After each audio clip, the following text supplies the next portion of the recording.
memang dalam praktek saya sehari-hari dalam beberapa minggu terakhir ini ya terjadi peningkatan jumlah kasus keluhan ya, pilek, batuk, sakit tenggorokan.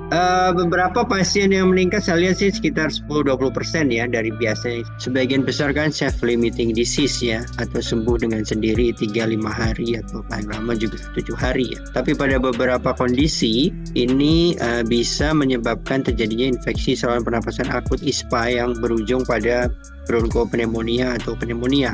Peningkatan kasus yang juga terkait dengan kenapa lebih lama itu bisa juga secara teori terjadi perubahan atau mutasi dari virus tersebut. Tentu hal ini perlu dilakukan pemeriksaan lebih lanjut.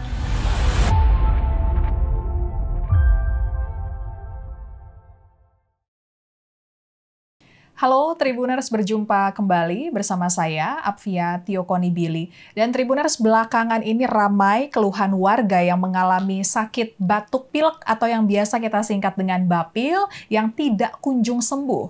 Gejala yang dialami diantaranya hidung tersumbat, kemudian tenggorokan gatal hingga demam ringan yang tidak kunjung membaik meski sudah berhari-hari dan juga sudah berobat.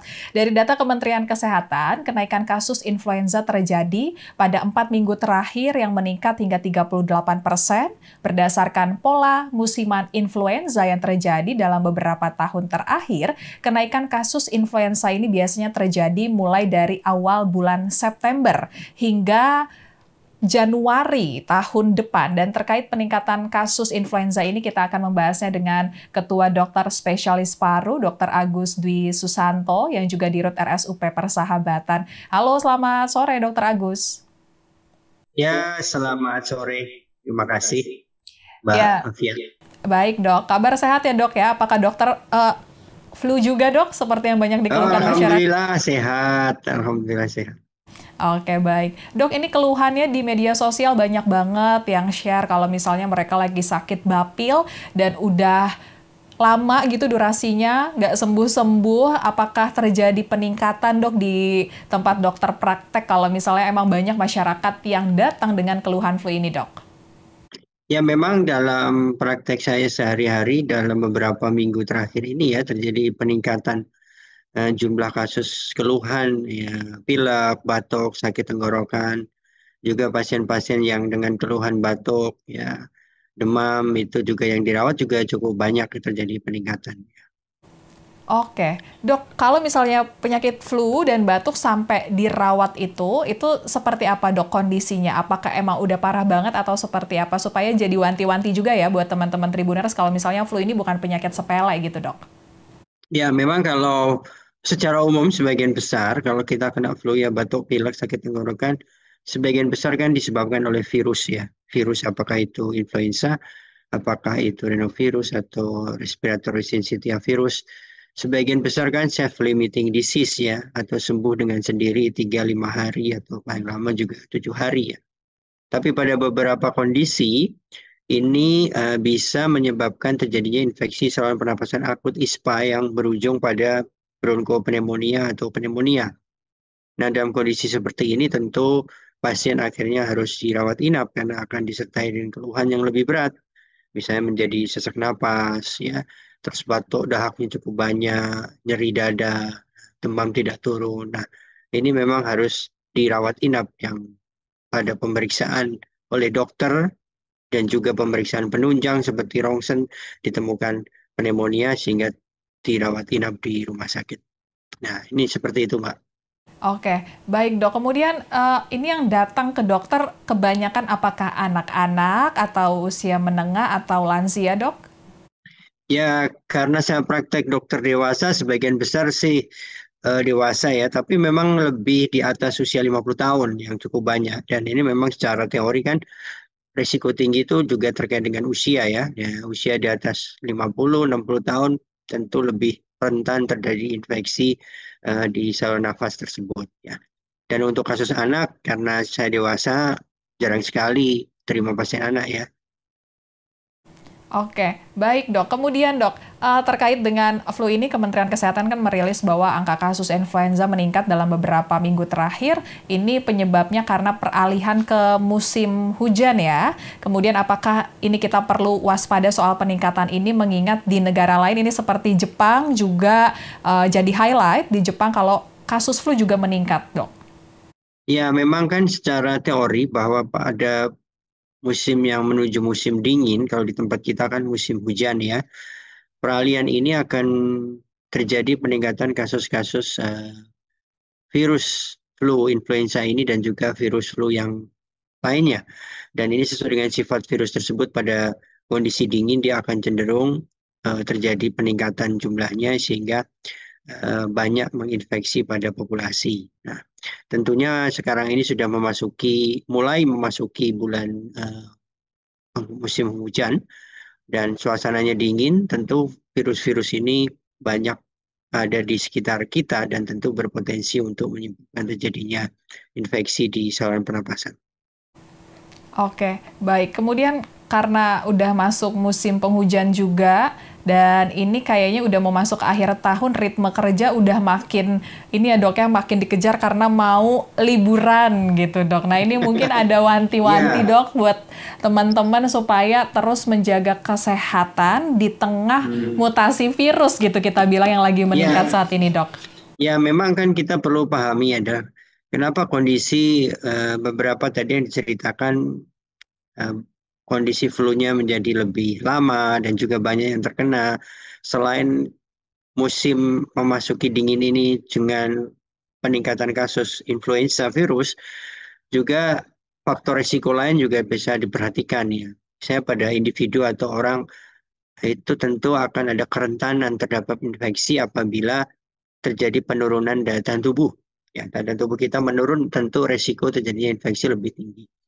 Nah, daya tahan tubuh menurun itu apabila kita kurang istirahat atau bekerja terlalu capek, ya, terlalu eh, memporsi tenaga kita dalam aktivitas sehari-hari, atau misalnya kita sedang terkena penyakit yang lain yang sedang juga tidak stabil dan itu membuat daya tahan tubuh kita turun. Misalnya kita bagi yang sudah memiliki penyakit paru kronik ya, misalnya punya penyakit PPOK atau penyakit asma atau memiliki penyakit jantung, kondisi seperti ini lebih rentan terdapat infeksi pada saluran nafas atas yang disebabkan oleh virus.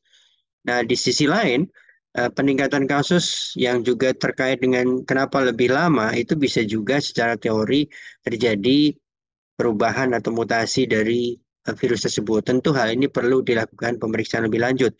Data-data yang ada apakah virusnya mengalami mutasi ataupun tidak. Oke, Demikian, baik. Mbak.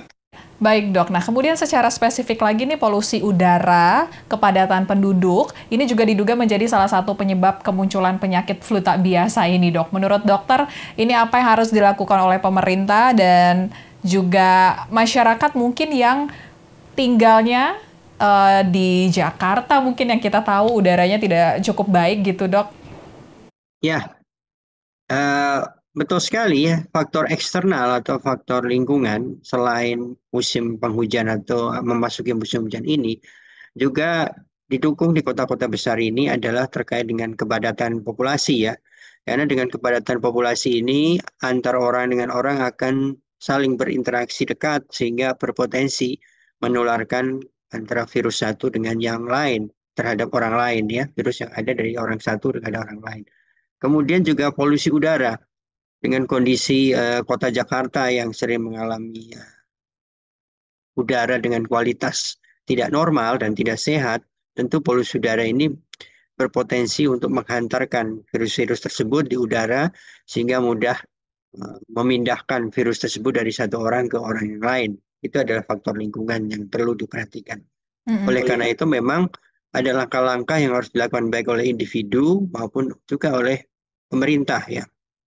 Tentu bagi individu banyak hal yang kita bisa lakukan, terutama upayanya untuk menjaga imunitas tubuh kita supaya tidak mudah terinfeksi terhadap virus. Mulai dari makan kita yang bergizi, istirahat yang cukup, olahraga yang teratur ya, berhenti merokok tentu ya, karena aktivitas ini juga dapat menurunkan imunitas kita. Kemudian juga kalau kita memiliki penyakit dasar, ya tentu harus dikontrol penyakitnya, asmanya dikontrol, penyakit jantungnya dikontrol, penyakit paru yang lain juga dikontrol supaya tidak menjadi faktor komorbid yang memberatkan kalau seandainya terkena virus. Di sisi lain, tentu juga vaksinasi bisa diperlukan ya, terutama vaksinasi influenza atau vaksinasi virus yang lain yang sudah tersedia. Bagi kelompok risiko tinggi itu disarankan ketika terjadi peningkatan kasus seperti ini ya, terutama pada usia lanjut atau dengan anak-anak ya. Dan jangan lupa yang terpenting kalau kena flu itu kita harus melihat potensi penularan terhadap orang. Oleh karena itu yang lagi sakit flu, kan gejala batuk pilek, pakai masker. Kalau pakai masker ini bisa meminimalisasi penularan kepada orang, ya. Ya. Kemudian kenali gejalanya. Kalau tidak membaik dalam 3 atau 5 hari, segera ke dokter untuk ditangani. Apakah memang sudah ada komplikasi yang harus ditangani dengan pemberian obat yang lebih lanjut, atau butuh perawatan karena ada komplikasi yang tentu membuat dia tidak tertangani dengan obat-obat yang sederhana. Nah, kemudian dari pemerintah, ya itu tentu kementerian terkait seperti Kementerian Kesehatan harus memberikan edukasi kepada masyarakat apa-apa saja yang harus dilakukan ketika terjadi peningkatan kasus batuk pilek ini, flu ini ya, melalui berbagai media. Nah, apakah media sosial, apakah juga edukasi melalui talk show, podcast seperti ini ya, atau juga melalui media online yang ada untuk memberikan edukasi kepada masyarakat apa-apa saja yang dilakukan untuk mencegah dan juga mengobati apabila terkena flu ini. Nah, di sisi lain, tentu terkait dengan faktor risiko lingkungan, pemerintah perlu mengantisipasi peningkatan polusi udara ini untuk bisa diminimalisasi. Sehingga upaya-upaya yang dilakukan ya supaya polusinya dapat dikurangi ketika ada kasus peningkatan flu ini tentu sangat membantu untuk meminimalisasi terjadinya penularan flu di antara populasi yang ada. Demikian, Mbak. Oke, baik dok. Tadi karena dokter udah sempat mention soal masker. Nah, kalau misalnya soal masker nih, mungkin kita bisa melihat teman-teman kita di sekeliling masih aware gitu lah ya dok ya terkait dengan penggunaan masker. Cuman kalau misalnya udah pakai masker itu tetap kena flu juga. Itu kenapa ya dok ya? Ya, kita tahu betul bahwa penularan dari virus ataupun juga kuman yang ada di saluran nafas kemudian menular kepada orang lain itu kan bentuknya dalam bentuk droplet ya, droplet. Dan ini bisa menular memang lewat orang batuk, orang bicara, orang bersin. Nah, oleh karena itu ketika lagi sakit pakailah masker. Ya, yang orang sakit harus pakai masker ketika flu musiman seperti ini supaya nggak menularkan kepada orang lain. Nah, orang sehat boleh pakai masker, disarankan terutama kalau sedang beraktivitas di luar ruangan. Ketika berkontak dengan banyak populasi, padat ketemu orang, kan kita nggak tahu tuh orang sekitar lagi sakit atau enggak. Kita boleh pakai masker. Ya. Apalagi juga kalau lagi daerah polusi, pakai masker. Karena polusi itu juga bisa membawa kuman-kuman, selain membawa bahan polutan, juga membawa kuman bakteri virus yang bisa terhirup. Sehingga kita pakai masker di luar ruangan ketika beraktivitas ya. Nah, kemudian pertanyaannya kenapa udah pakai masker bisa menular? Karena sumber penularan yang kedua selain dari orang bicara, orang bersin, orang batuk, itu dari tangan kita. Tangan kita sendiri yang seringkali kita lupa ya. Tangan kita itu kadang-kadang kalau bersin suka pegang pakai tangan, itu nggak boleh, harusnya pakai bahu begini nih. Nah, seperti itu ya. Atau kita mungkin lupa memegang sesuatu di tempat umum, apakah pegangan pintu atau meja, yang itu terkontaminasi oleh virus maupun bakteri. Dan kita lupa, habis itu kita pegang daerah muka, pegang hidung, pegang mulut. Itu sudah mentransmisikan virus atau bakteri sehingga kita terkena, virusnya terhirup. Padahal udah pakai masker. Jadi selain penggunaan masker, untuk pola hidup sehat yang lain adalah cuci tangan. Ya, kita setiap beraktivitas dari luar, terutama di tempat-tempat umum, ya, atau kita misalnya habis berinteraksi dengan orang, bercuci tangan, menggunakan sabun air mengalir atau menggunakan antiseptik. Itu sebagai sebuah upaya untuk meminimalisasi terinfeksi batuk pilek atau flu ini. Demikian, Pak. Oke, baik dok. Dan terkait dengan flu ini, kemudian ada kasus pneumonia, ini biasanya dikaitkan dengan COVID-19, dok. Ini seperti apa, dok, tanggapannya? Ya, ya memang kita kan sudah pernah mengalami COVID sehingga masyarakat selalu worry ya, khawatir. Kekhawatiran itu justru menjadi hal yang positif kalau kita melihatnya karena apa? Masyarakat menjadi aware ya, apakah kita ini terkena flu biasa atau flu yang tidak biasa seperti COVID ini. Meskipun data yang ada menunjukkan memang peningkatan kasus COVID ini di Indonesia belum signifikan ya. Tentunya dan COVID sendiri sudah dinyatakan sebagai endemi, bukan lagi pandemi. Artinya dia gejalanya seperti flu biasa. Dan kita pemeriksaannya juga dengan swab tenggorok ya. Nanti kalau kita terkena sesuatu, ingin tahu kena COVID atau tidak, di swab saja. Itu bisa tahu. Tapi sama juga, flu juga kita periksa dari swab untuk tahu influenza atau jenis virus yang lain. Sehingga kekhawatiran itu kita anggap hal yang wajar dan pencegahannya sama, ya tidak ada masalah. Nah, oleh karena itu memang kalau tidak ada perbaikan apabila ada kena flu dan beberapa hari segera periksa ke dokter. Ya. Yang kedua yang sering diperhatikan adalah orang yang sering mengkaitkan juga dengan post-COVID. Apakah post-COVID ini juga beresiko ya terhadap infeksi saluran nafas dan paru? Ya, betul sekali ya. Pasien-pasien terutama yang mengalami post-COVID syndrome di paru atau disebut sebagai sindrom pernapasan pasca COVID ya, itu sudah dinyatakan oleh Perhimpunan Dokter Paru Indonesia memiliki resiko untuk terjadinya infeksi saluran nafas dan paru yang lebih tinggi dibanding yang tidak mengalami COVID sebelumnya. Nah, tentunya kalau teman-teman semua pernah mengalami COVID, post-COVID ini beresiko lebih tinggi dan tentu kita harus lebih waspada apabila ada yang sakit batuk pilek di sekitarnya, ya tentu kita melakukan upaya pencegahan, ya pakailah masker juga, cuci tangan setiap berkontak, selalu menjaga daya tahan tubuh kita cukup baik sehingga tidak mudah terkena infeksi virusnya. Tapi ya tidak perlu khawatir karena bagaimanapun juga resiko itu tetap ada. Ya, walaupun kita sudah melakukan pencegahan, kalau terkena virus saluran nafas ya nggak perlu khawatir.